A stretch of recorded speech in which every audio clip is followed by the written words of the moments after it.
tall, faceless, and always watching, a creature born from the depths of the internet, or something much older? We all know him as Slender Man, a towering, faceless figure in a black suit with elongated limbs and an unnatural presence. But is he just an internet myth, or something far more sinister? Tonight we dive deep into the origins, the real-life consequences, and the unsettling theories that suggest Slender Man might not be fiction at all. Unlike many urban legends that date back centuries, Slender Man has a clear and documented origin. He was first created in 2009 on an internet forum called Something Awful, as part of a Photoshop contest to create paranormal images. The user Victor Surge submitted 2 doctored black and white photos of children with a shadowy, faceless figure lurking in the background. What started as a simple internet creation quickly evolved into something far greater. Slender Man took on a life of his own, inspiring stories, video games, and even real-life crimes. But why did this fictional figure spread so fast?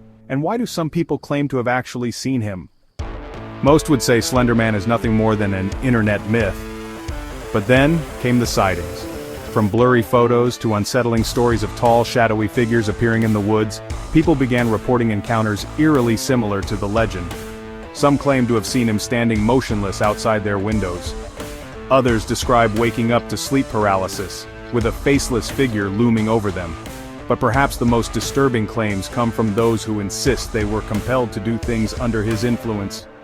Could Slender Man be more than a myth? Most urban legends stay within the realm of fiction, but Slender Man's influence bled into reality in the most horrifying way possible. In 2014, 2 12-year-old girls in Wisconsin lured their friend into the woods and stabbed her 19 times. Their reason? They claimed they did it to please Slender Man, believing they needed to commit the crime to become his followers and prove their loyalty. The victim miraculously survived, but the case shocked the world. How could a fictional internet story drive children to commit such an act? Psychologists described it as a case of shared delusion, but some believe it was something much darker. There are several theories about what Slender Man really is. Some claim he is nothing more than a modern myth, a digital-age boogeyman that thrives on our fears. But others believe he is a tulpa, a creature brought into existence through collective belief.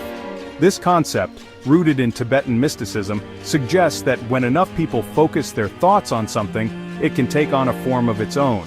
Could millions of minds obsessing over Slender Man have inadvertently created something real? Then there are those who link Slender Man to something even older, ancient folklore of tall, faceless beings that steal children, appearing across different cultures long before the internet ever existed. If you ever find yourself in a dense forest, walking home at night, or staring at a shadowy figure in the distance, ask yourself, is it just a trick of the mind, or something standing too still for too long?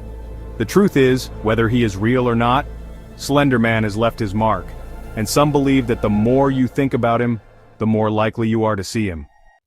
So what do you think? Is Slender Man just another internet myth, or is there something far more terrifying lurking beneath the surface? Tell us in the comments. And if you dare to learn more about the darkest corners of the unknown, be sure to like, subscribe, and turn on notifications before it's too late.